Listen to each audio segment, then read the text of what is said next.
Move down to the basement. I'm sleeping in the master bedroom tonight." My son said it like it was nothing, curt voice, eyes sliding over me as if I were a stranger hired to clean. I stood still in the living room where the ivory tablecloth my mother left me lay perfectly smooth and the good china caught the early sun. He had just returned after 24 hours missing one day after knocking me to the kitchen floor. Now he walked in, breathed in the smell of the bread I'd baked, and smiled like a winner sure his fists had made me obedient. I only answered softly, "All right, son." Then I turned away, hiding my trembling hands as I set them on the drawer by the door.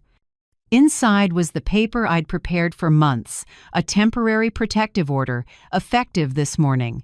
He thought today's table was set to welcome him home. In truth, I was celebrating the day he left my life for good. If you're still listening, tell me where you're watching from. Every comment you leave is another mark in this journey. And if this story has touched you, don't forget to hit like so it can reach even further. My name is Clara Hensley, 69, widowed, living alone in the suburbs of Columbus, Ohio, where winter comes early and loneliness often lingers longer than the snow. I once thought my old age would be peaceful, reading, gardening, calling to check on my grandkids. But 7 years ago, my life opened its door to a storm. One October afternoon, Caleb, my son, showed up at the door with 2 worn suitcases and tired eyes. "Just a few weeks, Mom," he said, voice shaky like he might cry. I looked at his face, the boy I'd carried through so many blizzards, and asked nothing else. I opened the door and my heart. The house was too big for a widow, too silent since my husband George died of heart disease. I thought with my son here, at least the house would feel warm again. But weeks passed, then months. Caleb didn't go anywhere. He slept till noon, watched TV in the afternoon, and drank beer in the living room at night. I told myself, he's just worn out, he needs time. I cooked, did laundry, cleaned. Every time I started to bring up job, hunting, I'd see his shoulders droop and hear, "Don't start that now, Mom." One evening, when I cooked chicken instead of steak, Caleb exploded. "God, can you do anything right?" he shouted, and hurled the plate at the wall. Porcelain shattered across the kitchen floor, and a shard cut deep into my hand. I dropped to my knees to clean up, shaking and apologizing. I even promised to make something else just to keep the peace. While rinsing the cut, I told myself, he's stressed. It's my fault. I should have asked what he wanted.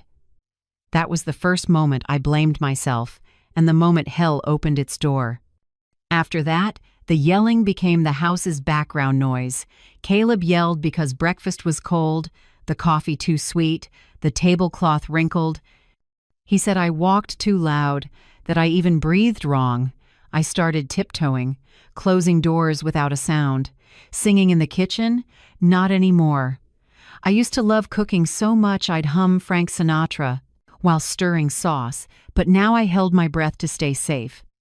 Every morning I got up at 5 a.m., made coffee exactly how he liked it, extra strong, 2 spoonfuls of sugar, and it had to be in his father's gray mug. I cooked 3 different dinner options in case he didn't like one, and still, it was never enough. The yelling turned into touching. First a shoulder shove in the hallway, then a hard grip on my arm when I passed the salt, then the time he twisted my wrist out of joint because I didn't pour coffee fast enough. "Your fault. You're clumsy," he said, not even looking at me. And I foolish nodded. Because if I didn't believe that lie, I had to face something worse. My son, the one I'd raised with all my love and sacrifice, was becoming my abuser. Friends became memories. Nora Blake, my best friend for 30 years, still called weekly and asked me out for coffee, but I had to decline every time because Caleb would, conveniently, need me home.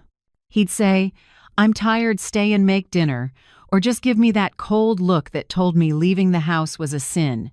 After the 10th no, Nora stopped calling. My world shrank to 4 walls. A house with windows but no light. Mrs. Ellison, the neighbor across the street, once asked softly, "Clara, what happened to your arm?" I tugged my sleeve down and forced a smile. "I fell in the garden." Her eyes looked so sad, the look of someone who knows the truth but can't step in. I felt ashamed, not because of the bruise, but because of my own cowardice. Still, I lived like that for 7 years. 7 years enduring, 7 years persuading myself he was just going through a hard time, that a mother shouldn't abandon her child when he's weak. 7 years cooking in fear, sleeping in unease, and existing instead of living. The last slap, the one that knocked me down yesterday, wasn't the most painful, but it woke me up. That day, I'd made a pot of vegetable soup because the money was nearly gone. There was not even $300 left in the account. When Caleb saw the soup, he sneered, "Soup? You want me to starve?" I tried to explain we had to save, that the pension wouldn't come till the end of the month, that we could look for ways to cut costs together. But before I finished, he slapped me. I toppled out of the chair, hit the floor hard, felt my teeth clack. Blood spread salty in my mouth. I heard him say something like, "Clean this mess up, you useless thing." Then the TV clicked on and canned sitcom laughter filled the house. I lay there, back against the cold tile, staring up at the cracked ceiling, and realized I could die here under the hands of the son I gave birth to. No, I could not let that happen. Last night I lay awake till morning, plotting how to get out. I didn't have the strength to fight back, but I had what he didn't, a plan and patience. Today, when Caleb walked in with that smug, "Move to the basement," he didn't know every detail around him. The tablecloth, the pitcher of lemon water, the loaf of bread was part of my final goodbye script. The dining table looked beautiful in the early light, white and solemn. It was the table I once used to teach Caleb how to slice breakfast fruit, to host his 10th birthday party, to listen to my husband read poems when he was alive. Now that table would witness a beginning. I watched Caleb pour water, his eyes bright with that familiar self-satisfaction. "See, Mom? Everything's easier when you listen." I smiled, lips trembling but eyes steady. "You're right. He didn't know that in a few hours a police officer would knock on my door, say his name, and order him to leave by law. For 7 years I lived in fear. But this morning, I chose to live in freedom. And that's how it began, with a sentence that sounded ordinary but was the bell that ended my captivity in my own home. His name is Caleb, and he didn't know this morning. The table I set wasn't to welcome him. It was to send him off forever. After that morning, everything fell into a cold rhythm where I could barely recognize myself. Caleb started controlling everything money first. One day he stood in the kitchen holding the envelope with my pension I had just received. "Just let me hold it for convenience. You forget things, and people can take advantage of you. I'll manage it so you don't have to worry." His tone was gentle, but his eyes left no room for argument. I remember how it felt, my hand still gripping the envelope, my thumb pressed tight like keeping that paper meant keeping part of my life. Then I let go, like I always did. "Okay, you keep it." From that day, I slowly had to ask permission to live. "Want to buy medication?" Ask.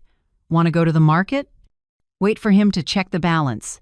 He'd say, "You're a big spender, always buying useless stuff." Useless, to him, was the tea I drank, a gardening magazine, or a pair of dishwashing gloves. He kept my bank card. I had only a few singles in my pocket, enough for bread or a little milk. Every dollar I had to ask for, with a forced smile. Over time, I stopped asking. I learned to read his mood to know when I could bring up medicine money and when I should stay quiet. Every morning, I got up at 5 a.m., I brewed coffee extra strong with 2 spoonfuls of sugar, and it always had to be in the gray mug with Dad's mug on it, the one my husband used. If I poured it into the wrong cup, he'd give me that knife-cold look. "Don't you respect my father?" My feet learned how to make no sound. I drifted through rooms barefoot, the floor cold under my skin. Even my breathing got cautious. I cooked 3 different dishes for dinner just in case. He didn't like one, but no matter what I did, his line landed like a curse. Never enough. I used to play music while I cooked Elvis, Patsy Cline, Frank Sinatra, the songs George and I slow danced to in the living room. Now, if I so much as hummed, he'd growl, "Your voice annoys me." So, I went quiet. The home that once was a nest turned into a steel cage. Everything had rules I had to memorize. Don't turn on the TV when he's on his phone. Don't tidy the living room when he's sleeping. Don't stay on the phone too long. Don't let the water run too hard when washing dishes. I lived in fear of collisions, literal and figurative. His long silences scared me more than his outbursts, because I knew the storm was just paused. Then the smallest thing would set it off. That Thursday night was cold and damp. I made vegetable soup because the fridge held only carrots, celery, and a few potatoes. There was not even $300 left in the account. I was stretching it to month's end. I set the bowl in front of him and said gently, "Try it, there's some chicken in there today." Caleb looked at the bowl, then at me, face twisted like I'd insulted him. "Soup again?" His voice dropped, and I knew what was coming. "You serving me garbage?" I kept my voice steady. "It's just for now. By the end of the week I'll—" Before I could finish, he flipped the bowl. Hot liquid splashed my hand, burning. Soup poured across the table, onto the floor, spreading like a pale stain. Then the slap. Fast, hard, so sudden all I saw was the kitchen light spinning. The chair crashed, I hit the tile. My knee slammed, shoulder burned, and a stabbing pain in my side made it hard to breathe. I heard his voice, distant but clear. "Get up, clean this mess, useless." And then the TV. American sitcom laughter filled the house like nothing had happened. I lay there for minutes or hours, I don't know, shaking, breathing short, heart racing. Blood at my lip, soup in my hair, wind at the window. No one else on earth knew what had just happened. Just me, him, and the walls. When I stood, my back felt split in two. I picked up a rag and slowly wiped every puddle. Each bend sent a knife through my side. I didn't dare cry. I was afraid the sound would bring him back. When it was clean like it never happened, I stood at the window. My reflection was a blur, gray hair in tangles, sunken eyes, a face bruised and swollen. Streetlight glow made my skin look like wax. I touched the glass and whispered, "Who are you, Clara?" The woman in the glass didn't answer. That night I didn't eat. I sat by the bed, holding a cold teacup, listening to the clock tick. Each beat was a warning. Part of me wanted to run, but another part was tied down by fear and mother love. Even beaten and humiliated, my heart hurt thinking of the boy who once fit in my arms. I remembered him at 8, when bullies picked on him at school. I'd stood on that playground and shouted, "Don't touch my son!" I had promised I'd always protect him, and now I was the one who needed protection from him. Around 3 a.m., I heard the door open. Caleb came back from drinking. The hall filled with beer, cigarettes, and sweat. I held my breath and listened to the heavy steps. His door slammed. Silence. I stared into the dark, and for the first time in years, a thought came cold and clear. If I stay, I'll die. Maybe not today, but soon. Not a gentle death in my sleep, but a quiet one on the kitchen floor in a house full of TV laughter, where no one knows and no one finds me in time. I looked at the little room and the old photos, our wedding, Caleb's birthdays, the beach trip years ago. I saw another woman in them, blonde hair, bright smile, eyes full of light. She'd been gone a long time. I realized I was no longer afraid of dying. I was afraid of dying without living again first. That night, I didn't pray the usual prayer. I didn't ask God for endurance.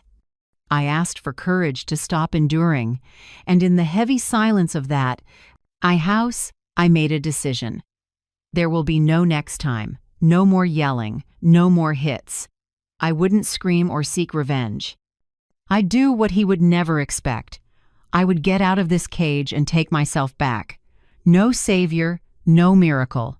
Just the belief that I deserve to live. I looked out the window where moonlight caught the raindrops from the afternoon. They glittered like 100 small eyes watching me as if the world were witnessing my quiet vow. Tomorrow, I whispered, everything changes. For the first time in 7 years, I smiled not from joy, but because I knew the fear inside me had started to crack. After a sleepless night, when the first thin light slipped through the curtain, I got up with a body so sore I had to hold the wall to stand. Every movement stabbed my ribs like a small knife, but I walked to the low dresser, the place where, for years, I kept what little freedom I had left. It's an old, dark wood dresser with a third drawer only I knew how to press her. Lock. I opened it with the tiny key hidden in the pin jar. Inside was my worn expense ledger, pages yellowed at the corners. Between lines of careful numbers, groceries, utilities, medicine lay a small brown envelope. I had tucked it there long ago, stashing a few dollars whenever Caleb didn't notice. Counting it now came to $320, not much, but all the freedom I had left. I sat and smoothed each bill. They smelled faintly damp, like my fear, locked away too long from the light. Beneath the envelope lay a small business card with frayed edges. Marilyn Ortega, social worker, Franklin County Senior Assistance. At the top corner was Mrs. Ellison's handwriting, the neighbor across the street. If anything happens, call her. Don't endure alone. I remember the day she gave it to me. It was spring. I was clipping roses when she came to the fence and said quietly, "Clara, are you okay? I heard a loud noise the other day." I smiled and lied. "It's nothing." I dropped a pan. She stared a long time, unconvinced. Before she left, she pressed the card into my hand. "Just in case," she said. I kept it for years, never daring to use it until today. I slipped the envelope of cash into the inside pocket of my coat and tucked Marilyn's card against my chest, where I could feel it with my hand, a small reminder I still had a chance. When I looked up, the mirror showed a face that no longer looked like mine. My right eye was swollen purple, my lips split, bruises spreading toward my ear. Part of me wanted to walk out the door right then, but I knew if I went out looking like that, someone would ask, and Caleb would find out. I needed time, days, for the swelling to fade, for him to believe I'd learned my lesson. In the days that followed, I became the good mother he always wanted. I bowed my head, said yes, didn't argue, didn't meet his eyes. I served meals on time, brewed coffee to spec, cleaned without a sound. When he passed by, I stepped back. I let him see a woman completely subdued. Caleb started to look satisfied. He'd pass me in the living room with a smug nod. "See? Not so hard," he said, smirking. "You just need to know who's in charge." I smiled, empty and hollow, but enough to keep him fooled. Inside, I counted days and hours. I'd waited too long not to be quiet now. "Sunday night," he said. "Tomorrow I'm meeting friends. I'll be back in the afternoon. Have dinner at 8. Make steak. I want a proper meal." I nodded. "All right, son." In my head, "Good. Go. As far as you can." Monday morning was gray. Cold wind pressed at the kitchen window. I heard the lock turn, then the front door close. Caleb's pickup rolled off the drive. I stood still for a few seconds, making sure he was truly gone. The house was empty, just the clock on the wall ticking. My hands shook as I lifted the phone. My fingers were so numb, I misdialed twice. On the third try, it rang. Once, twice, 3 times, then a warm, steady woman's voice. "Franklin County Senior Assistance. This is Marilyn Ortega. How can I help you?" I choked. For a moment it felt like a rope cinched around my throat. No sound came out. I only heard my own ragged breathing and my heart hammering. "I'm sorry. I stammered. My name is Clara Hensley. I need help. She paused on the other end, then her voice softened, like speaking to a frightened child. I'm here, Clara. It's okay. Take your time. Are you safe right now? That question made me cry. I couldn't answer at first, only heard my own small, shaky sobs in the receiver. At last I whispered, No, but I want to be. All right, she said. Can you come to my office today? Or I can come to you if needed. I checked the clock. It was 10:30 a.m. Caleb wouldn't return before 6 p.m. I had nearly 8 hours. I can come, I said, still shaky. I know. Where it is. Good. Meet me at 41 Arlington Street, 2nd floor, room 204. Do you want me to have an officer escort you? No, I rushed. I just need to get there. She was quiet a moment, then gentle. I understand. Bring ID if you can. And Clara, you just did something very brave.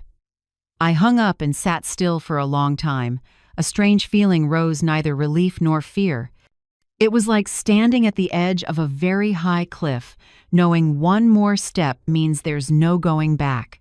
I changed into my plainest clothes, brown slacks, gray sweater, a scarf to cover the bruises. I checked the mirror, less swollen, but the faint purple still there. A little powder to blur it, a touch of lipstick to look less washed out. Each motion made me feel like a criminal pretending to be ordinary. Before leaving, I grabbed my keys, the cash, and Marilyn's address on a slip of paper. I glanced back at the dining table where the ivory cloth lay smooth. Yesterday, I'd washed and ironed it like I was preparing a farewell only I knew about. My hand paused on the doorknob. The whole house seemed to hold its breath with me. In my head, Caleb's voice, "Don't you ever leave without telling me." I tightened my grip. "No one tells me that anymore," I whispered. The door opened and the morning cold hit my face. Freedom smells different, like wind, wet leaves. Life outside I'd forgotten. I stepped out and pulled the door gently closed without locking it. I wanted police to be able to enter easily if needed when I came back. The street was quiet. Sparrows lifted off the fence. I pulled my coat tight and hurried toward downtown. Each step matched a hard heartbeat. Every sound behind me made me flinch. But no one called my name. No familiar engine. Only when I saw the sign Arlington Building 41 did I breathe out. My hand shook so badly I had to grab the rail on the steps. A bell chimed when I opened the office door, warm, light. A few green plants on the desk. A beige upholstered chair. A woman in her 50s with neatly tied brown hair stood and smiled. "Are you Clara?" I just nodded. "Welcome. I'm Marilyn."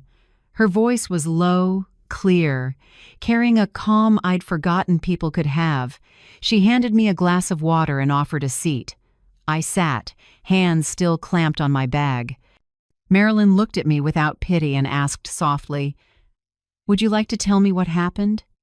I opened my mouth and the first words came out shaky like a child learning to speak. "I've lived with my son 7 years, and I think, if I don't do something, he'll kill me."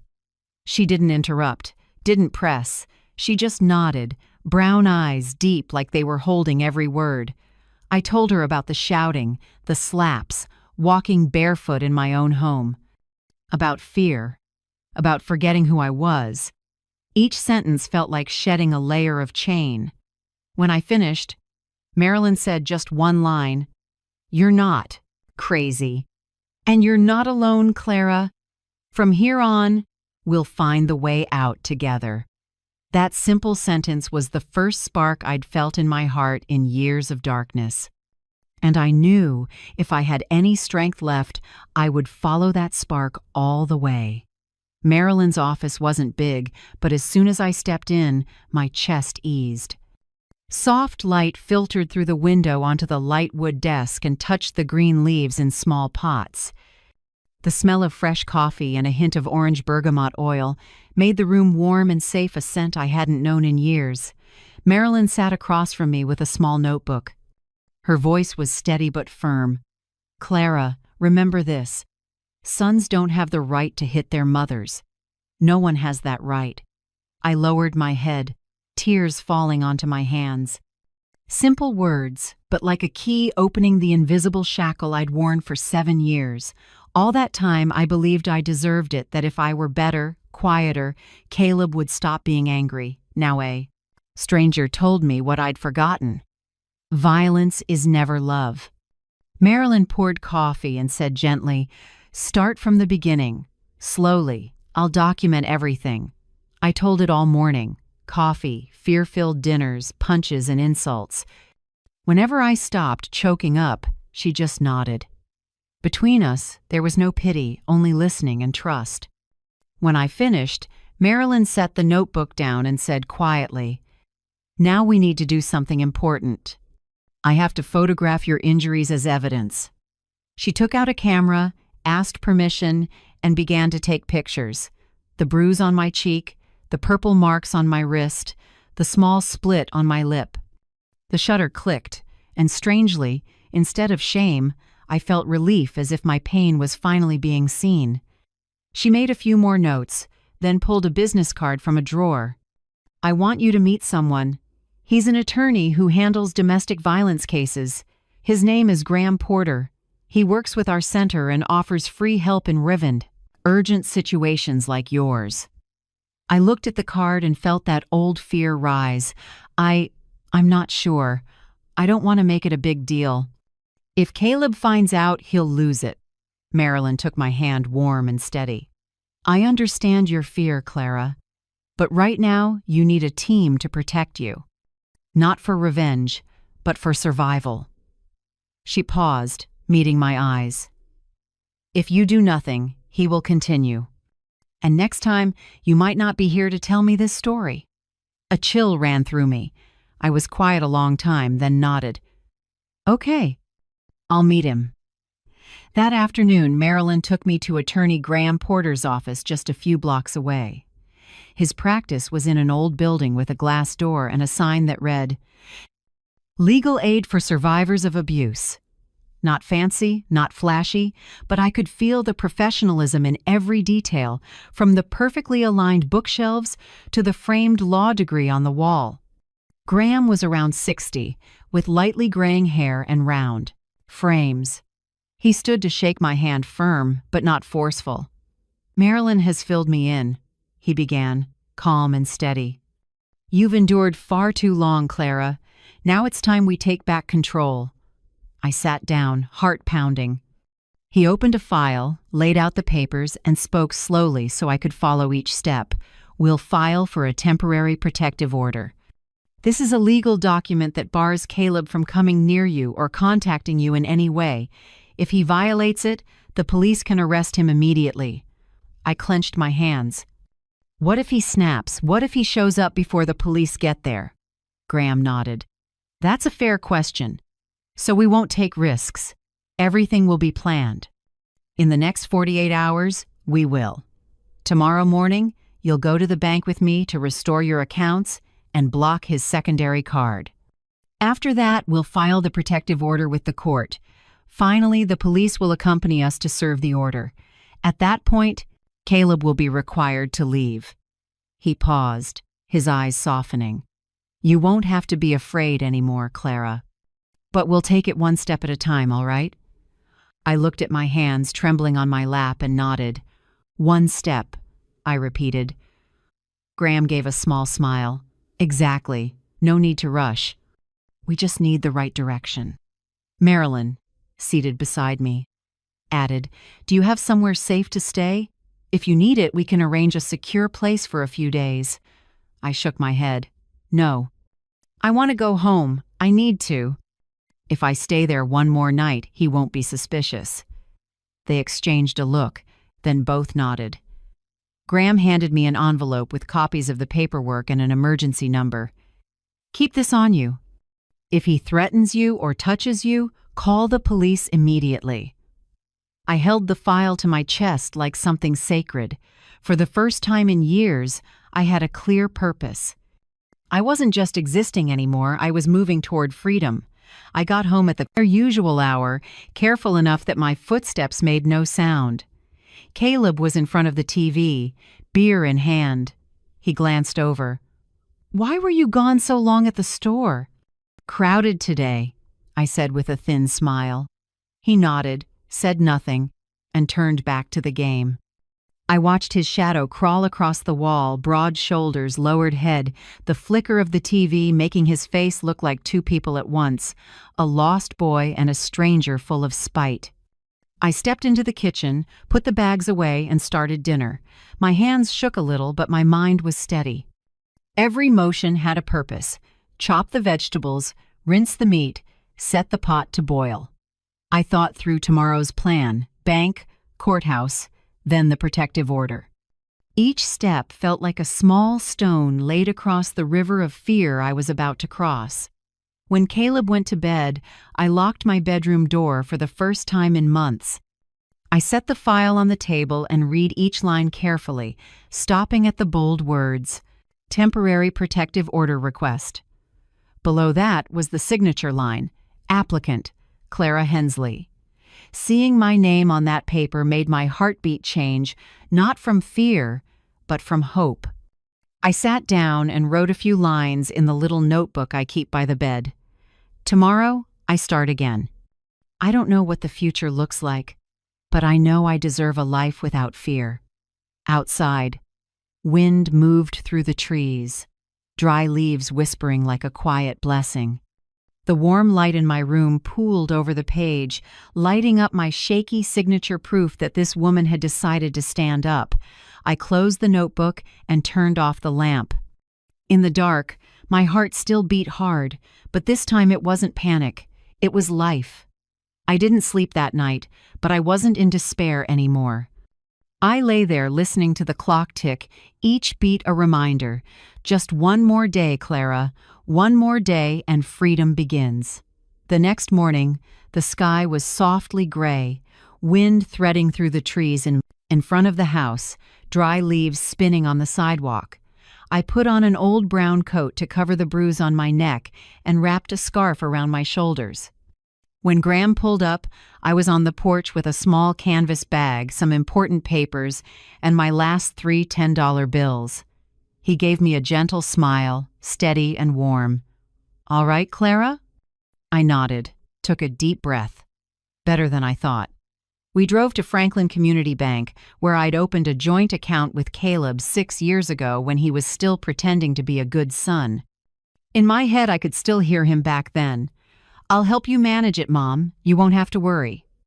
Now, I knew I'd handed the keys to my life to the wrong person. Inside the lobby, the smell of floor cleaner mixed with coffee from the teller counter. A money counter hummed in the corner. My heart sped up, like every little beep was a reminder of the losses I'd been carrying. Graham went first and told the receptionist we had an appointment with Patricia Lawrence, the branch manager. A moment later, a woman around 50 in a navy suit came out with a professional smile. "Welcome, Mrs. Hensley. Come on back. I've been briefed by Mr. Porter's office." In a private room, Graham summarized the situation, calm but firm. Mrs. Hensley's son seized control of her finances, used an unauthorized secondary card, and there are signs of abuse. We want to restore full ownership to her. Patricia nodded and started typing. "Understood. We'll need to verify identity and have you re-execute the account ownership documents." My hand shook as I signed Clara Hensley. Those 3 words, just a formality on paper, made my chest ache. I hadn't signed my name on anything important in years. Every letter felt like a declaration. I still have authority over my own life. Patricia handed me a checklist of what we'd do. Cancel the secondary card in the name of Caleb Hensley. Change all PINs and passwords. Set up automatic alerts for any withdrawals.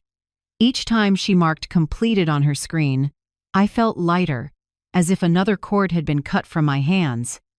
When we finished the last item, Patricia looked up and said gently, "Mrs. Hensley, from now on only you can access and use this account. If anyone else tries, our system will alert you and the bank immediately." I looked at her. then at Graham, unable to speak. A lump pressed hard in my throat. I had to breathe a few times before I could say, "Thank you. Thank you for giving me back a piece of my breath." Patricia smiled and touched my shoulder. "You don't owe anyone for this, Clara. You just took back what was already yours." When we stepped outside, sunlight was breaking through the clouds, catching the glass facade and turning it into something like a mirror. I closed my eyes for a moment and let the warmth touch my skin, a feeling I thought I'd forgotten. Our next stop was the Franklin County Courthouse, a red brick building with high stone steps and heavy wooden doors.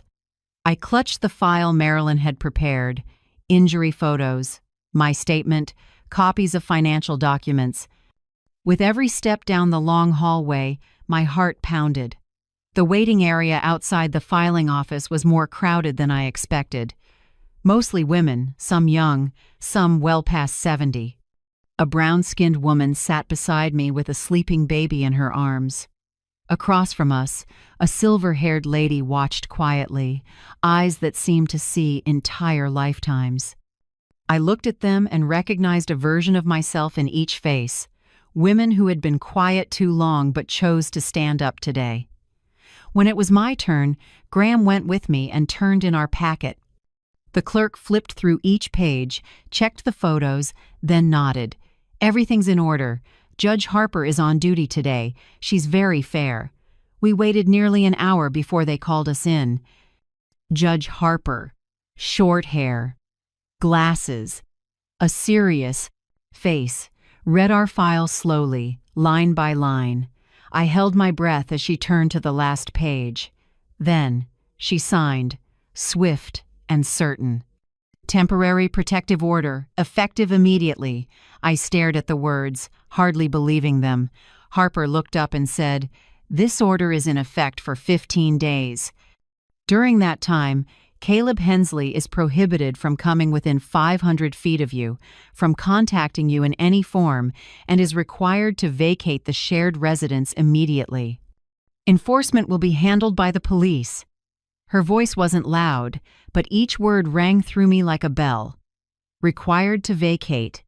I took the order, my hands shaking so hard the letters blurred. Graham touched my shoulder lightly. "This is your first legal shield, Clara. Keep it on you. Don't let it out of your sight." I nodded and swallowed back tears. That thin piece of paper, just a few lines of black on white, felt as heavy as my whole life. For the first time in years, the law stood. On my side, not his. "Now for the final step," Graham said as we left the courtroom. "Serve the order and make sure he leaves." I stopped in the lobby, my heart slamming. "Today? Right now. We'll go with the police. I won't let you face him alone." We drove to the Franklin police station. The intake room smelled like paper, ink, and old coffee. Graham presented the order and requested assistance. A young officer came out and introduced himself. "Officer Miguel Ramirez. I'll be handling this." He was tall and solid, his eyes steady but not cold. When we shook hands, he said, "Mrs. Hensley, we're here to protect you today. I need to confirm, do you believe he's home now?" I nodded. "Yes. He usually gets back before 6. It's just past 4:30. Good. We'll arrive before he expects us. I'll be the one to read the order. You stand behind me and don't say anything unless necessary." Graham looked at me, voice low and sure. It is the hardest part, Clara, and the most necessary. Remember, you've done nothing wrong. Everything you're doing today is to protect yourself." I gripped the file. Fear and relief pushed against each other inside me. It felt like climbing a steep hill with a cliff ahead and fire behind. There was no going back. As we got into the patrol car, a siren wailed somewhere in the distance. Light rain began to fall, pattering on the windshield and sliding into long streaks. Through the glass, I watched the trees blur. A drop rolled down my cheek. I couldn't tell if it was rain or a tear. Graham asked softly, "Clara, do you want me to speak before the officer reads the order?" I shook my head. "No, I want to witness it. I need to see it with my own eyes." Ramirez nodded. Good. When we arrive, just stand still. Mister, Porter and I will handle the rest. The car turned onto my street, the white picket fence coming into view. I drew a breath, my heartbeat pounding like a drum. My house, once a haven, then a prison, was about to be returned to its rightful owner. I tightened my fists and whispered a prayer. Lord, give me the strength to stand. We pulled up to the drive. Ramirez stepped out, the black rain shell draped over his shoulders. Graham turned to me with a small smile. It's time, Clara. I nodded and stepped onto the cold, wet ground. The order shook in my hand under the light rain, but I didn't hide it. For the first time in years, I wasn't hiding. Ramirez climbed the steps and knocked hard. The sound echoed through the rain into every wall that had held my fear. Footsteps inside, then Caleb's voice, rough as ever. Who is it? I swallowed and tightened my grip on the file. Franklin Police, Ramirez called, calm and clear. I need to speak with you, Caleb Hensley. With a single knock on the door, 7 years of fear cracked like glass. Do you feel that's the moment most worthy of saying enough? Tell me how it felt to you.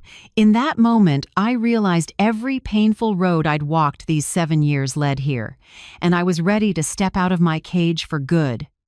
The patrol car turned into my drive, its tires scraping over the wet gravel. Through the fogged window, I saw Caleb's silver pickup already parked by the garage. My chest tightened.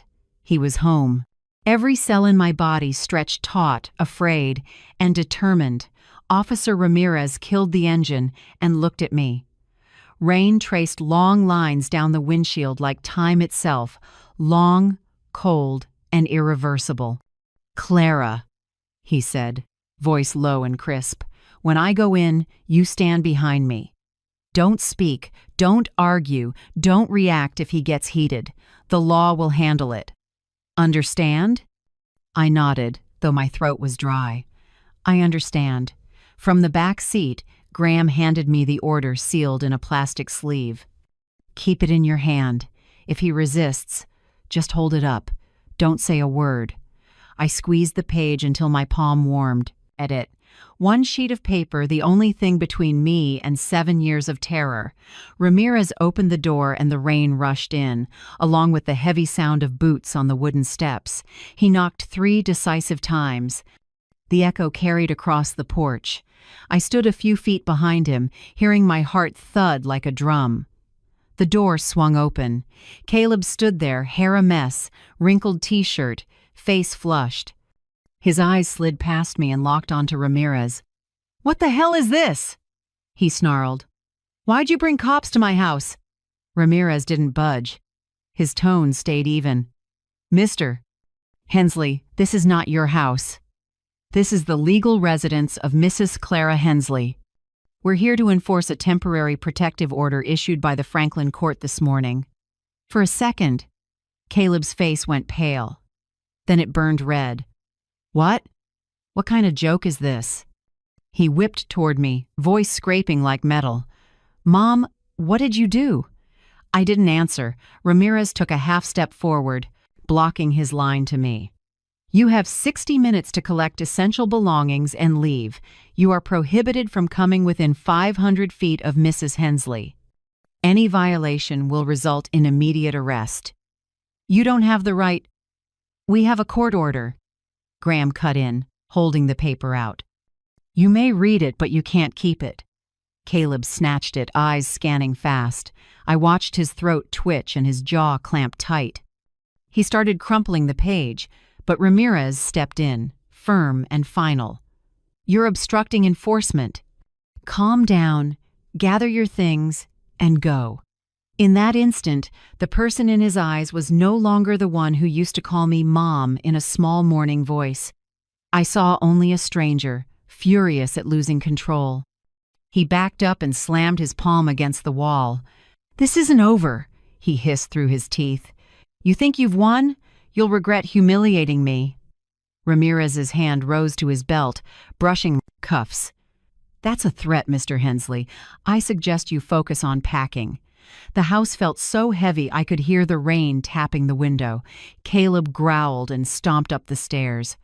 Each thudding step hit my heart like an invisible blow. I stayed still.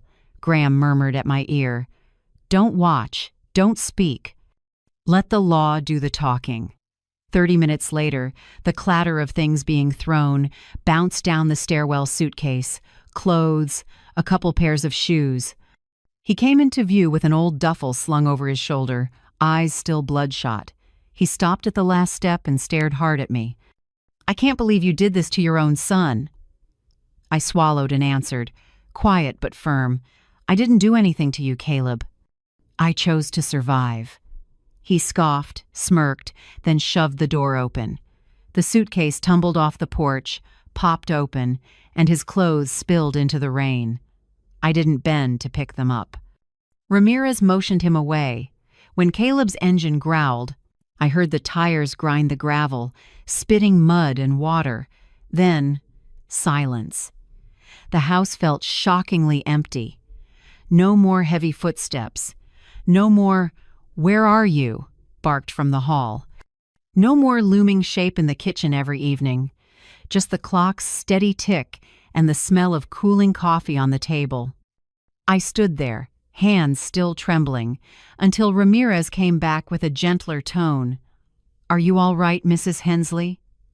I nodded, lips moving before sound came.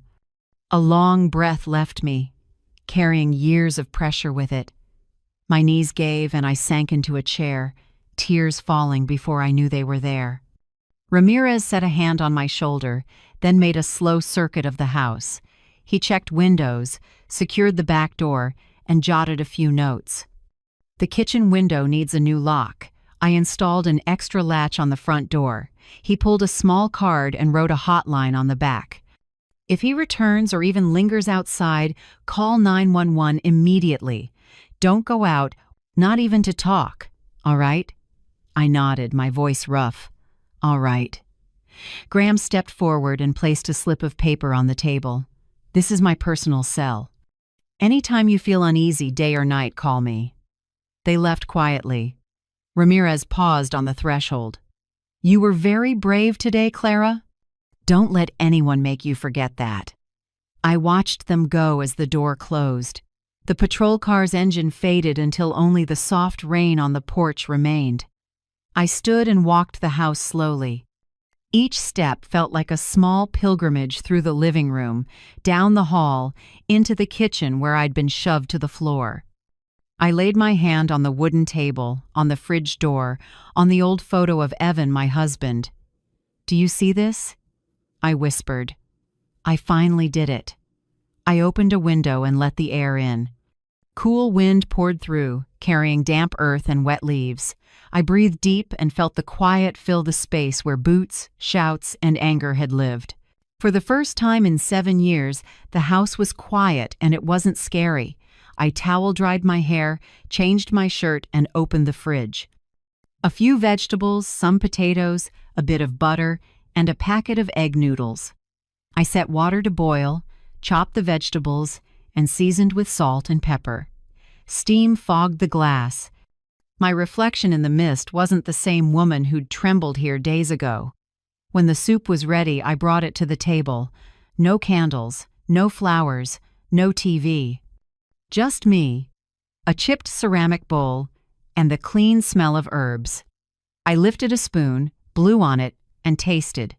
It didn't taste like fear anymore. I ate slowly, spoon by spoon, tasting the light sweetness of the broth, the softness of the potatoes, the butter melting at the edge of my tongue. Each spoonful was a statement. I am living. I have taken back the reins. Night fell. I sat by the window and watched the rain taper off. Streetlights hit the wet leaves and laid a soft orange on the road. Something in me unfolded not joy exactly, but a new, fragile peace. I murmured to myself, silence. But this time it's the silence of freedom. In the dark glass, I saw my own faint smile, shaky, small, but real. The next morning I woke not to pounding on a door, not to heavy footsteps, not to an angry voice. I heard only the soft clock and saw warm gold slipping through the curtains. For the first time in years, I woke in peace. I walked to the kitchen and made a cup of coffee just for me. No rushing, no flinching, no orders. I turned on the old radio and let a bit of jazz fill the quiet. A low saxophone curled through the smell of fresh coffee and the strip of sun on the floor. I pulled the curtains open and the window, too. No stale smoke, no spilled beer, just wood, sunlight, and the scent of roses from the small backyard. I sat at the table and watched the light fall across the ivory tablecloth, the same place that had held too many rages. Now it held only calm, a new beginning. At noon, I did something I hadn't dared in years. I called Nora Blake. Nora had been my closest friend before Caleb took over my life. We used to see plays, go to charity luncheons, swap recipes. Then one day I vanished from her world, excuses like tired, busy, not ready to see anyone. Truth was, I was ashamed. I didn't want her to see the bruises or ask, "What happened, Clara?" I dialed the number I still knew by heart. 3 rings. "Clara?" Nora's voice, a little unsteady. I choked up. "It's me. I'm sorry I disappeared for so long." There was a pause, then she burst into tears. "Oh God, Clara, I was afraid you were gone." I laughed through my own tears. We talked for 10 minutes, both of us breaking down more than once. Finally, Nora said, "Tomorrow, coffee at the old place? I'll reserve a table on the patio for us." I whispered, "I'll be there. This time, I can come." When I hung up, I sat for a long time, warm and aching all at once. Some friendships wait right where you left them until you're strong enough to come back. That afternoon, Mrs. Ellison, the elderly neighbor who'd given me Marilyn's card, appeared at the gate with a basket of oranges and a few sprigs of rosemary. "I heard it's over," she said, eyes gentle but sure. "If you need someone to talk to, I'm always home. I never lock my door." I squeezed her hand, trembling a little. "Thank you, Mrs. Ellison. You saved me, even if you don't realize it." She smiled. "I only planted a seed, Clara. You're the one who replanted your life." Night returned, and the house settled into quiet again. No TV noise, no clinking bottles, no slamming doors. But the quiet itself made me restless. Every muscle still held the old survival reflex, listening, bracing. I fully charged my phone and set it on the nightstand. Under the bed, I slid the old baseball bat Evan had used when he taught Caleb as a boy. Back then, it was a father-son memory. Now it helped me sleep. Near midnight, I heard something outside. A strange car idled at the curb, headlights brushing the window. I shot upright, heart racing. 10 seconds. 20. Then the engine revved and drove off. I took a breath, went to the window, and wrote the license plate down with a shaking hand. First thing in the morning, I called Graham and told him everything. "You did exactly right, Clara," he reassured me. "Caution is never wasted. I'll let Ramirez know to keep an eye on the area." Nothing else happened, but that alertness clung to me all day. I realized my body didn't yet know how to be safe. It needed to relearn how to breathe, to rest, to believe no one was standing right behind me. In the days that followed, I started learning how to live again. In the morning, I made coffee and put fresh flowers on the dining table. At noon, I walked around the neighborhood, the streets I used to avoid because I was afraid of meeting the neighbors' eyes. In the evening, I turned on warm lights throughout the house, read on the sofa, and listened to the songs Evan used to love. I learned how to sleep again, not with pills, but with breathing. Every night, I counted each inhale and exhale so my heart could relearn a normal rhythm. At first, I slept 2 hours, then 3, then 4. Every morning I woke to sunlight, I knew I was making progress. Marilyn called me every day at exactly 8 a.m. "Good morning, Clara. Have you had breakfast?" "I'm having coffee," I'd answer. sometimes laughing at how consistent she was. Very good. Today is the 6th day you've been safe. I want you to write that number down somewhere. It will remind you that with each passing day, you're a little stronger. Those calls, simple as they seemed, kept me from slipping into the void. She wasn't just a social worker anymore. She became the anchor that kept me in the present.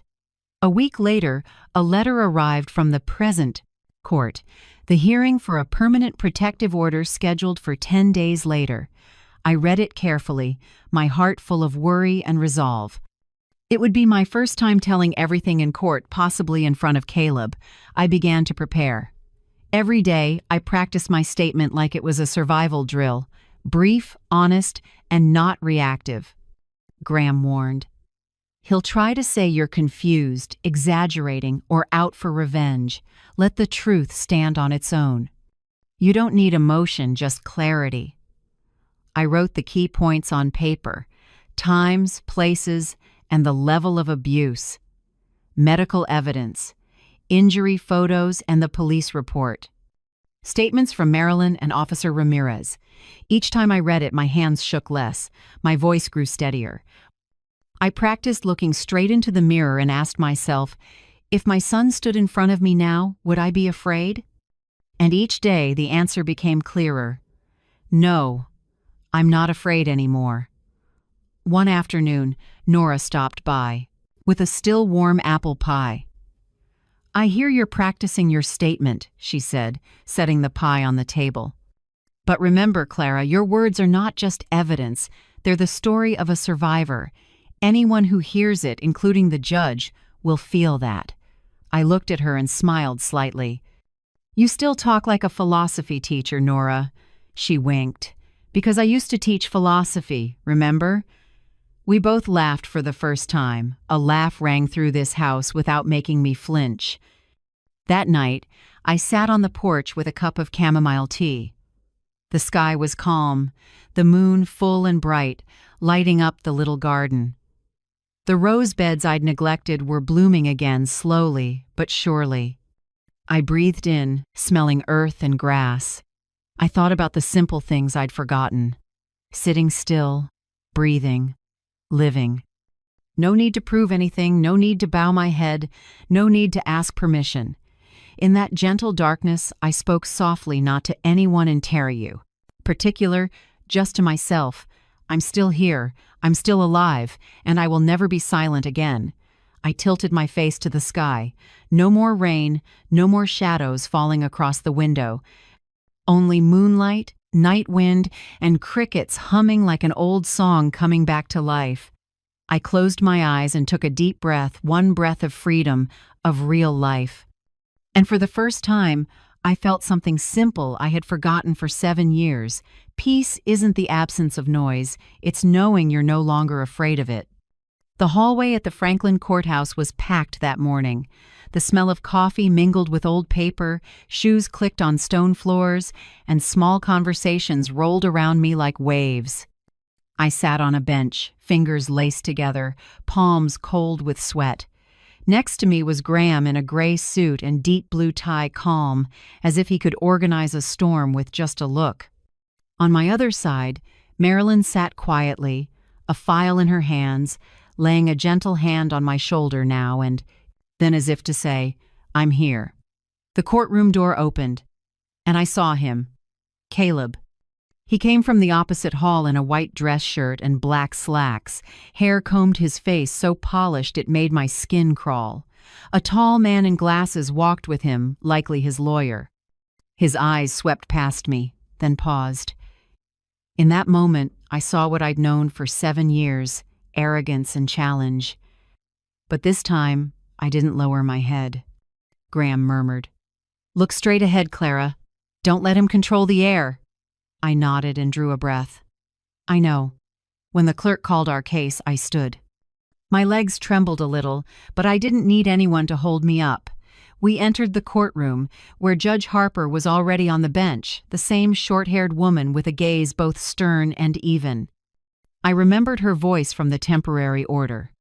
Today it rang out again. Hearing on the petition for a permanent protective order between Mrs. Clara Hensley and Mr. Caleb Hensley now in session. The room fell still. I could hear the wall clock ticking. Harper looked at me. Mrs. Hensley, please explain why you're requesting the order.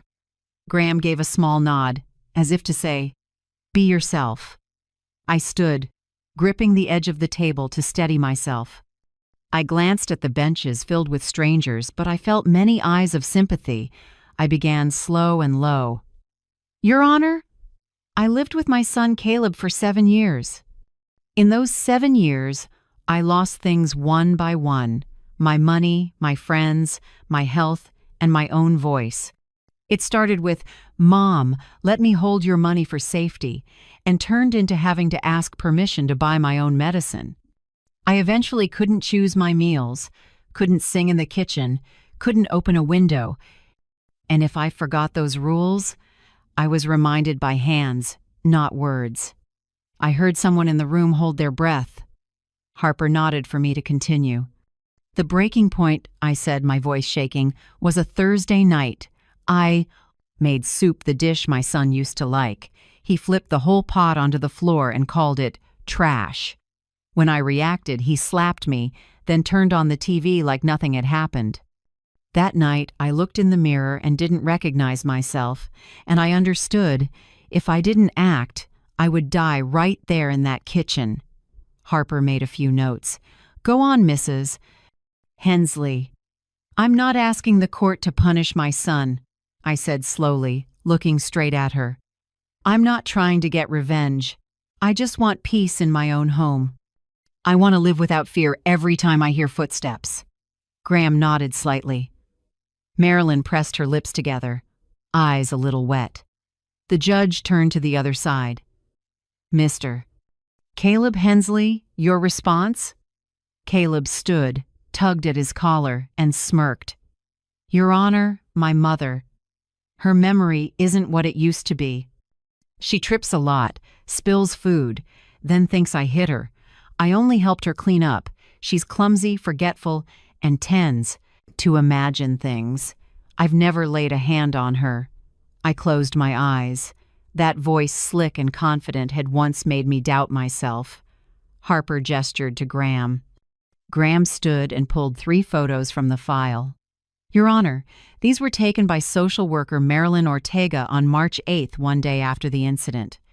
The bruising on the left cheek and wrist is consistent with impact from a slap and compression from gripping, not from a fall. Harper took the photos, studied them closely, then looked at Caleb. Do you have any other explanation for these injuries? His attorney cut in, cool and flat. Your Honor, there are no direct witnesses and no medical records. Everything relies on a one-sided account. Graham answered immediately, without checking his notes. Exactly. Domestic violence happens behind closed doors. If we required a witness every time, no woman would live long enough to tell the story. The room went silent. Harper set down her pen. Objection noted. Caleb leaned forward. My mother is trying to ruin my reputation. She needs a psychiatrist, not a protective order. Harper tapped the gavel. Order! This is not a place for shouting. I looked at him. For the first time, what I saw in his eyes wasn't an almighty rage, but a panic leaking through the mask. Harper turned back to me. Anything further before the court rules? I breathed in. I just want to be allowed to lock my door without fearing someone will break in. I want to listen to music, call friends, plant flowers, and sleep without jolting awake. I'm not asking for more, just the right to be at peace for the rest of my life.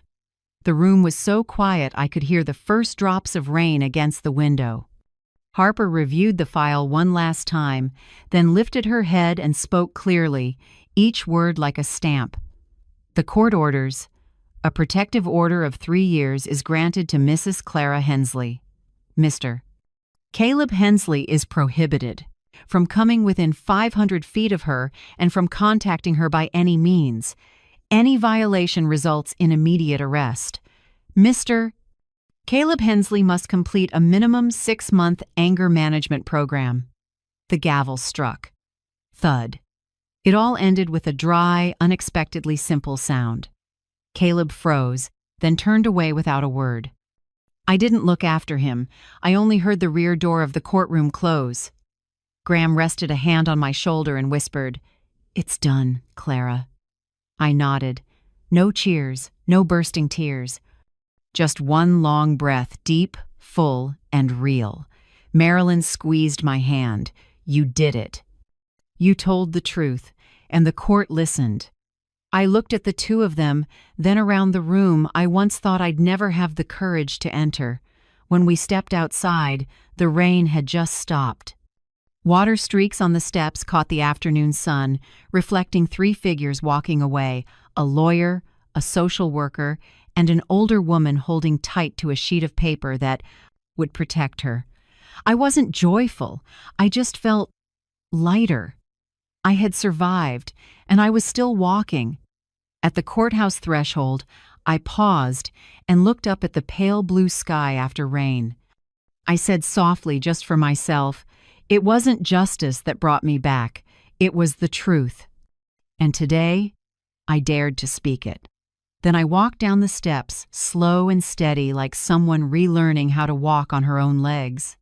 The weeks after the hearing passed in a quiet I thought I'd never have again. No more cars stopping suddenly at the gate, no more knocks that made my heart seize. Only ordinary sounds: crows on the porch, dry leaves brushing the roof, the drip of a leaky faucet. I began to love those sounds, as if they proved that real life had returned. Every morning I woke early, made coffee, and played soft music. Light streamed through the living room window and fell across the floor where I used to sit and cry for hours. Now, I laid out a few sheets of white paper and pulled out. My old watercolor set, the one I'd tucked away when Caleb moved in. I started painting again, fine strokes, gentle washes. The first painting was the backyard garden where the roses had begun to bloom after years of neglect. Each time the brush touched water, I felt my heartbeat ease and steady.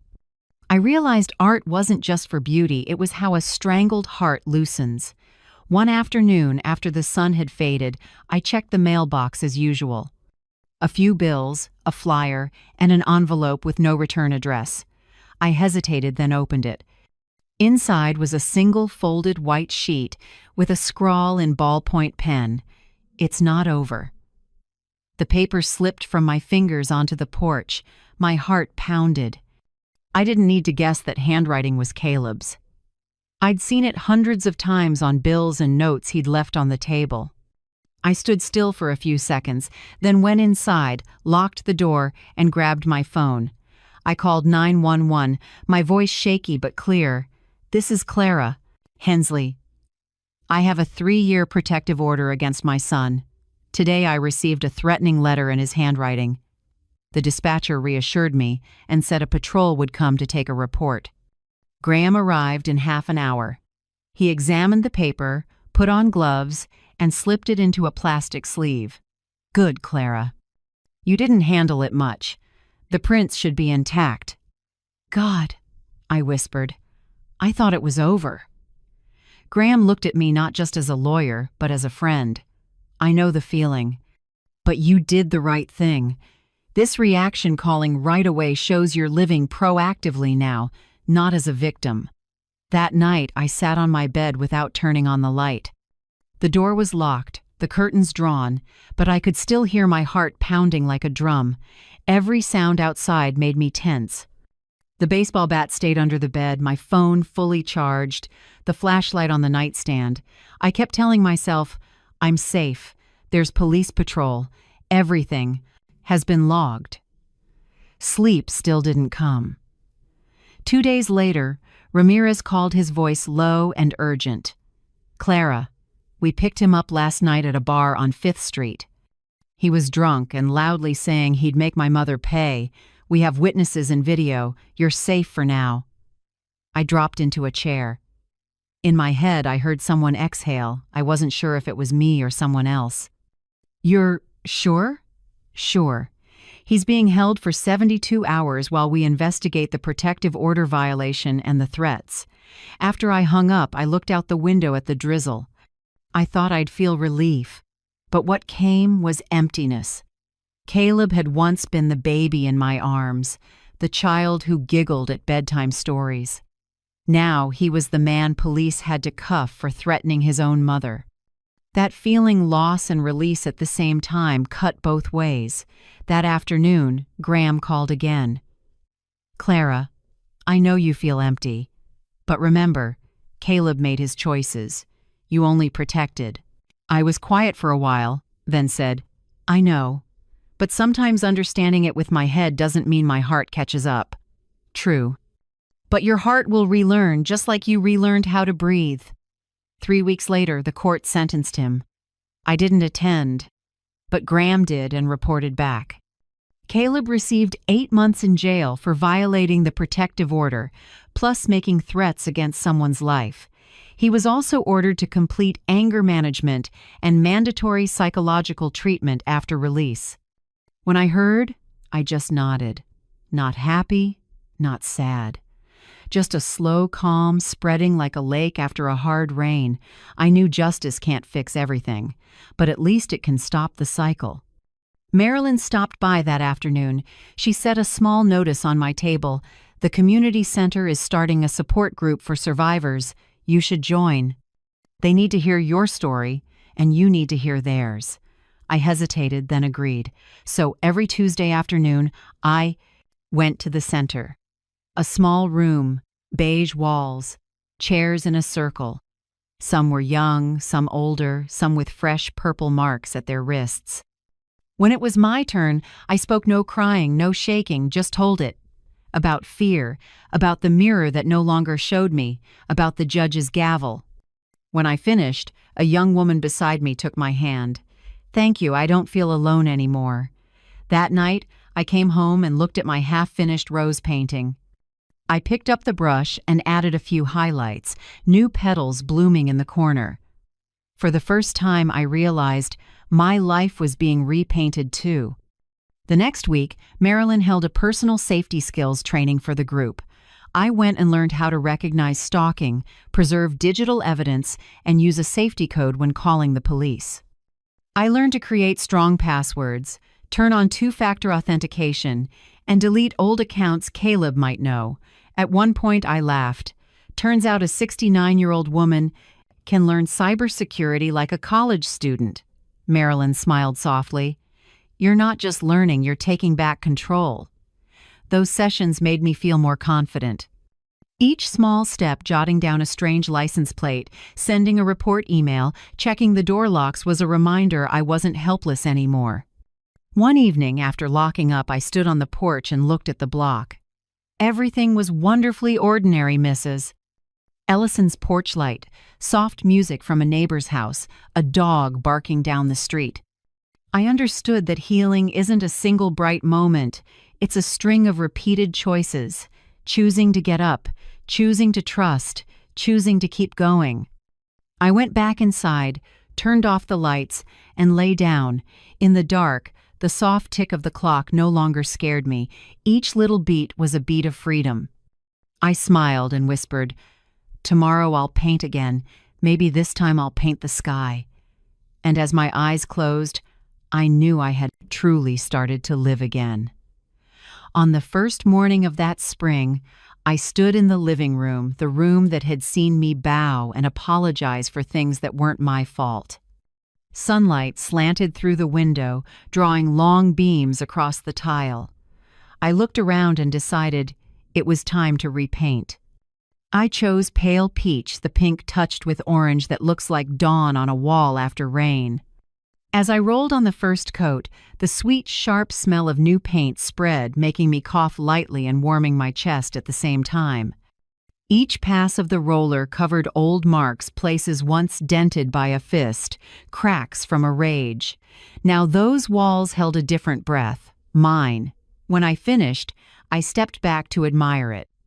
The afternoon light bounced off the peach and onto Evan's framed photo, making his face look like it held a smile.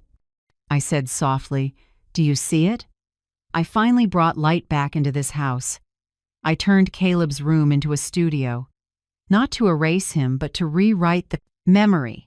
I spread an old drop cloth over the floor, set an easel by the window, threw the curtains wide for the breeze. On the wall, I hung roses, skies, and one unfinished piece I titled Reclaiming. Every added brushstroke was me taking back a piece of myself that had been squeezed into silence. One afternoon, while clearing an old drawer for supplies, I found a stack of bank statements Graham had told me to review. I sat on the floor and flipped through them. The more I read, the deeper my frown. There were small, regular withdrawals, $100, $200 from my retirement account, labeled for Caleb. I didn't remember agreeing to them all. When I totaled it, the final number made my hand stop. $4,972. It wasn't just money. It was the proof of years I'd been controlled without noticing. I called Graham and told him. He listened and said simply, "We'll file a civil claim for reimbursement." He may not have the money to pay, but it's symbolic, a clear message that Clara Hensley is silent no more. I thought a moment, then nodded. "Do it, Graham. I want the rest of the world to know I stood up." A few weeks later, when the paperwork went out, I felt like a chapter had closed. Not because I wanted to win, but to prove that I existed and that my existence had value. I started attending senior yoga at the community center. The first time I bent forward, my knees ached, my back popped, and I laughed. "This body has taken a lot of hits, but it still knows how to stand back up," I told the instructor. She laughed too and squeezed my hand gently. After a few weeks, I slept better. My breathing slowed, and I woke without that heaviness in my chest. My body was learning how to live again. So was I. Marilyn visited on a quiet afternoon. She brought an envelope and her gentle smile. "We have something for you," she said, opening it to reveal a white certificate with a blue border. Certificate of Survivor Recovery, awarded to Clara Hensley for resilience, courage, and healing. I stared at it, feeling a current run through my heart. Tears came, but they weren't bitter.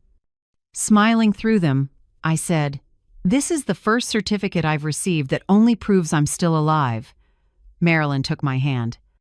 "And living in your own way." That night, I set the certificate on my desk beside Reclaiming. The lamp lit the word Survivor. I read it again and again until my throat tightened. I started volunteering at the shelter women in the very first days of fleeing abuse. My tasks were small: make breakfast, brew coffee, tidy rooms, and sometimes share my story when someone wanted to hear it. Each time I spoke, some women cried, some stared at me, surprised that someone so calm had lived through hell. I told them, "We're not weak. We just had to be strong alone for too long. Now it's time to learn a different strength, asking for help." A young woman once asked me, "Do you regret reporting your son?" I was quiet for a moment, then answered, "What good is regret if the price is your life?" Real love doesn't require silence to survive.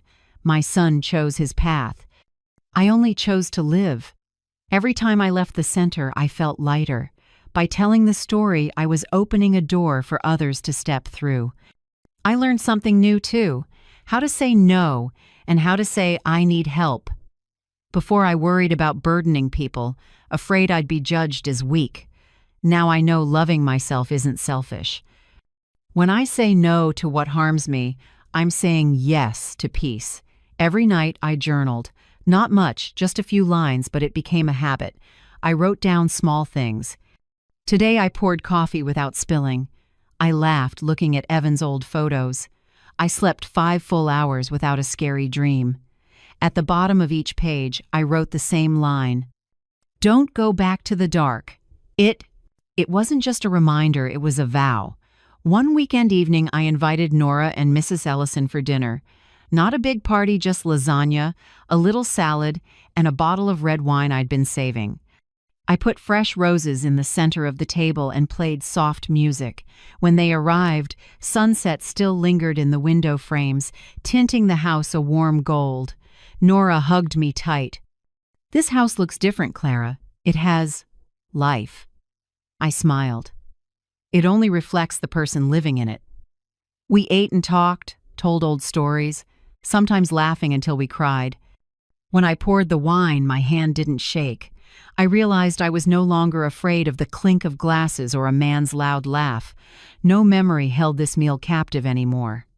After dinner, Nora helped me wash the dishes while Mrs. Ellison watered the garden.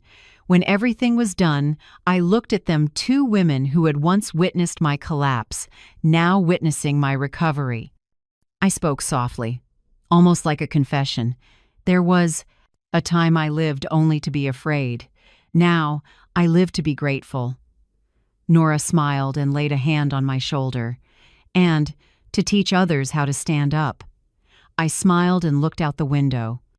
Night had fallen, and the moonlight reflected off the pale peach walls I had just painted. No more shadows in the corners, only light, gentle, honest, and mine. I closed my eyes and took a deep breath. In a room filled with laughter, I could hear my own heartbeat again, calm, slow, steady. I knew this was no longer the house where I had been imprisoned. This was where I got to live for real. I began that morning by spreading the old ivory tablecloth, the very table where I had been humiliated, shouted at, made to feel like nothing. But today, it was different. Today, this table would become a table of freedom. I wiped every corner clean and set white roses in a glass vase at the center. I chose the crystal wine glasses Evan had bought for our 50th anniversary. I hadn't dared bring them out for a long time because in this house, beautiful things had once become excuses for contempt. Now, I wanted to return them to their original worth. In the kitchen, herb-roasted chicken filled the air with warmth, the scent of happiness and peace. I seasoned with salt, added a few sprigs of rosemary and slices of lemon, then brushed on a little honey to crisp the skin. The oven ticked, signaling the time had come. While I waited, I prepared a tray of vegetables: carrots, squash, potatoes, simple and comforting. Last was my mother's chocolate cake, the recipe I hadn't made since she passed. I set everything on the table: the roast chicken in the middle, bright vegetables alongside, the fragrant cake at the end. Candlelight shimmered through glasses of red wine, and light danced across the pale peach walls. The house felt warm, no heavy footsteps, no sharp breaths of fear, only the quiet breath of peace. Right at 7 o'clock, guests began to arrive. Marilyn came, first the same steady smile, now lighter. She brought a bouquet of sunflowers. "Flowers for those who keep their heads high," she said. I hugged her and whispered, "And for those who no longer bow." Graham arrived next, as put together as always, but softer in the face. "I brought something. Lawyers rarely bring wine, not paperwork," he said, lifting a bottle of Bordeaux. Nora and Mrs. Ellison came together, hand in hand like old friends. Nora carried a basket of fresh, crusty bread, and Mrs. Ellison brought a mint teapot. "For ending dinner, not starting an argument," she joked, making me laugh. Lastly, 3 women from the community book group, the ones I'd met through Marilyn's support circle. They had once come to the shelter seeking refuge. Now they were starting over.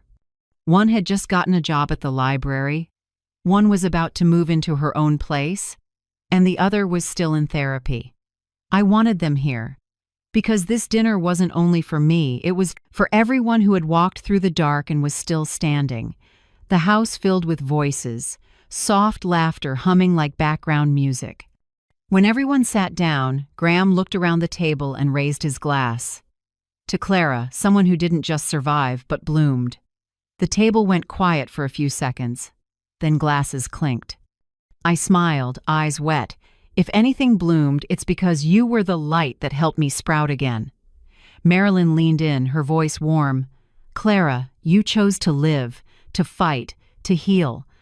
Many come here to be rescued, but you rescued yourself. That's extraordinary." I went still. Her words drifted through the room and touched each person around the table. I looked from face to face, each one reflecting their own story, scars and pain, but also light. I spoke, small but sure. For years, I waited for someone to save me. Then one day, I understood no one was coming. If I wanted to live, I had to be the one to walk out of that. I kept waiting to be loved while I didn't dare love myself. Saving yourself isn't selfish, it's the first act of love. Nora nodded, eyes shining. Clara, I've never seen you stronger. When you turn pain into compassion, you don't just live, you give others life. The candles whispered. The roast chicken scented the air. I invited everyone to eat. The soft ring of cutlery on plates rose up familiar, but with a different note. Not the sound of a forced meal, but of a life chosen. Graham told a few funny stories about cases he'd won. Mrs. Ellison chimed in with a tale about a neighbor who planted a tree without the HOA's permission, and the whole table shook with laughter. One of the book club women, Margaret, shared about her first job interview after divorce. I was so nervous I called the interviewer officer instead of HR director. Everyone burst out laughing. That laughter, natural, full, unforced, caught in my throat. It was a sound I had lost and just found again. After the main course, I brought out the chocolate cake. My mother's recipe, I said. She always said the best cake is made with shaky hands and a steady heart. Graham grinned. Then it must be excellent tonight. I sliced the cake and served each piece. When the last slice hit a plate, Marilyn looked at me and said softly, Clara, you've come full circle, from pain to peace. But the best part is, you didn't stop at surviving, you chose to love life again. I was quiet, lifting my eyes to the candlelight. I think surviving is a blessing, but loving life after it has crushed you, that's the miracle. Outside, the sky was clear and full of stars. A night breeze carried the scent of roses through the window. In the kitchen, dishes clinked as everyone helped clean up ordinary sounds I once feared, now pleasant. I leaned in the doorway, watching them, listening to their laughter, and felt a sudden swell in my chest. The house that had been a cage was now a refuge. The pale peach walls reflected the soft candlelight as if they were cradling every bit of laughter. I whispered, not sure to whom, life has returned. When everyone left, I walked them to the gate. Mrs. Ellison turned back and hugged me tight.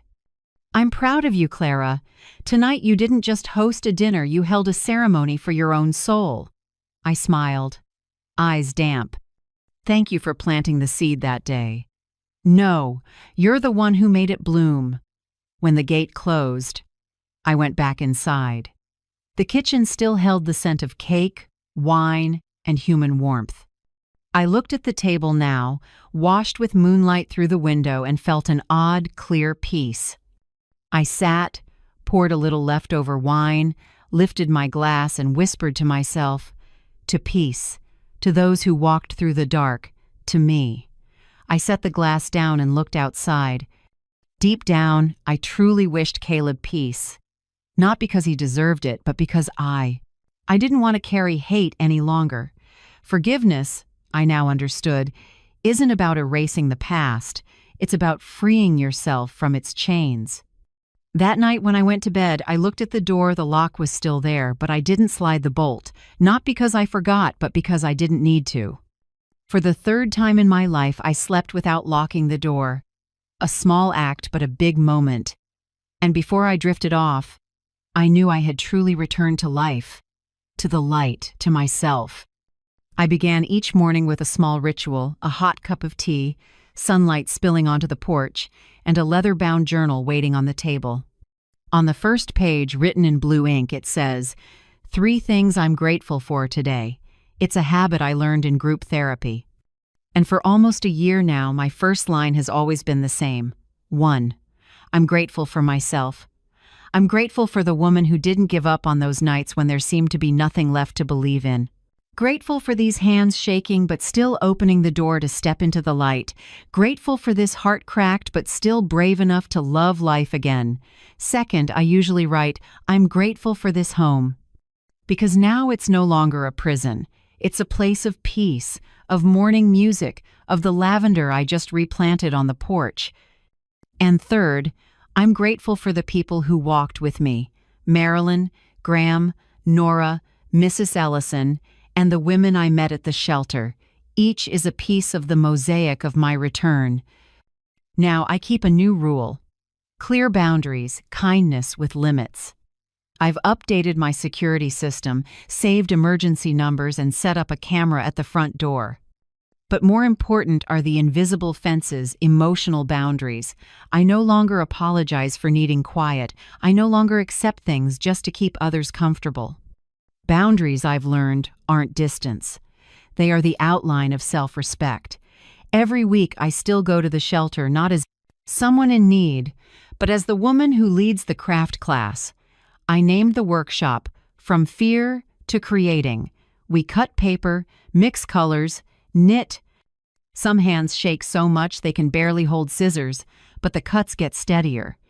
I tell them, our voices were taken for a while, but when we make something, even a small card, we're saying, I exist.